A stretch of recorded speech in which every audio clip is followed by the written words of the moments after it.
سوپ به جوړو اسانې طریقې سره، کمې خرچې سره، او دا به داسې نرم نی.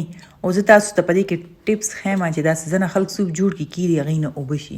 هغه څه وجه ده هغه هم زه تاسو سره مخته شیر کوم چې هغه طریقه به ورسره کوئ نو ستاسو سوپ به نه اوبه کېږي.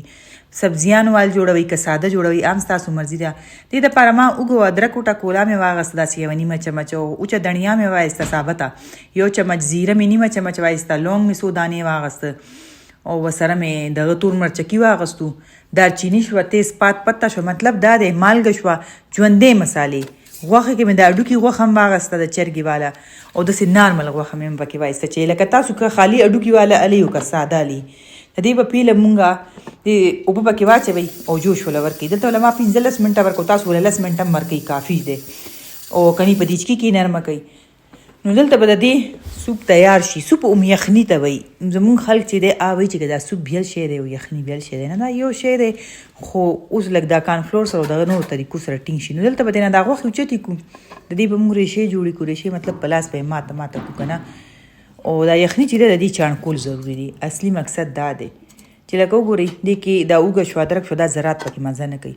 نو بس یخني به چاڼ کم او د غوښې به زه ریشې جوړې کړم. تاسو یې په لاس باندې جوړوئ، څنګه جوړوئ ستاسو مرضي ده، خو دا ډېرې وړې ریشې کوئ. ما ډېرې وړې ریشې مزه نه کوي، لکه چې خوله کې راځي هغه خوند کوي. او دې کې به چې کوم بل شی مونږ اچوو هغه دی کانفلور. سبزیانې تاسو خپلې مرضۍ سره پکې اچولی شي، لکه ګوپي اچوئ الګ سختي، پیله واچوئ. دلته پکې ما واچول تور مرچکې یو چمچ، تاسو پکې یوه نیمه 2 چمچه پورې اچولی شئ چې یخني زیات وي کم یې هغې په حساب به چلیږي، څنګه چې مالګې باندې چلیږي. او پکې به هغه غوښه هم چې دغه کړې ده ریشې کړې ده هم مې پکې واچوله، او مالګه یې چیک کړئ دې ځای کې. او دا د سبزیانې چې دي ما پکې لږې ګاجرې او شمله مرچکې واچولو.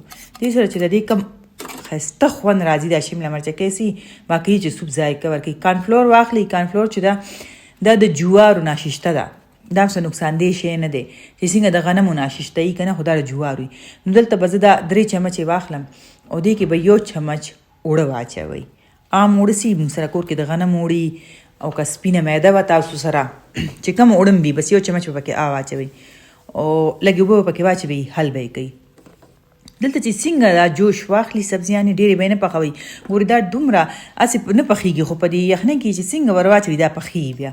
نو بس پکې به دا دغه مونږ واچو د ناششت دغه والا دا کانفلور او اوړو سره دا دی چې دا به چې تاسو 2-3 غنټو پس هم ګورئ ستاسو سوپ به نری شوی نی، دا به ټینګ وي.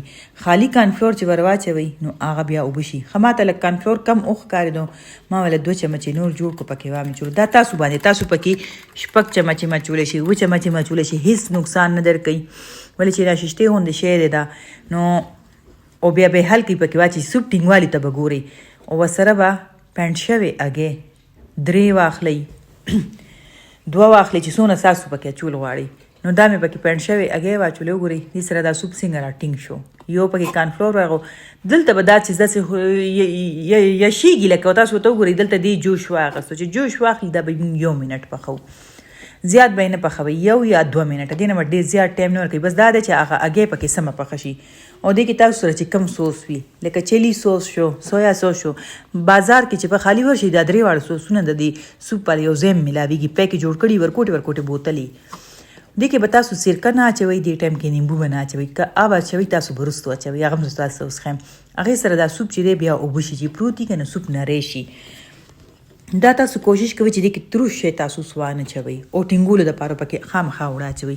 نو دې له به مونږ سوس تیار کړو، لکه چې مونږ کره څونه سوسونه دي، سرکه شوه، سویا سوس شو که نه، چلی سوس شو، دا ټول سوسونه به پکې زه واچوم. او بس دې کې چمچه ووهئ. دې کې تروشوالی هم خپلوي، مالګه هم پکې خپلوي، تریوالی هم پکې وي که نه. او دا اویسټر سوس شو، دا هم ما راغوښتلی، لکه کم تاسو سره وي. که نور څه د سره ني، سرکه کې شنه مرچکي نري کټ کړئ، او لږه مالګه پکې واچوئ، عام زبردست سوس تیار شي. ما اوس آنکه تیار د شنو مرچکو سوس، تاسو بازار کې کتلی چې عام سره ورکوئ. بس دلته دا سوپ تیار شو. که دغسې خورئ او که هګۍ ورته یشوئ پکې واچوئ. زما ورسره دا یشېدلې هګۍ ډېرې خوښي، د دې پکې ډېره زیاته اعلی مزه راځي. بس هغه سوس پې اچوئ او بیا یې خورئ.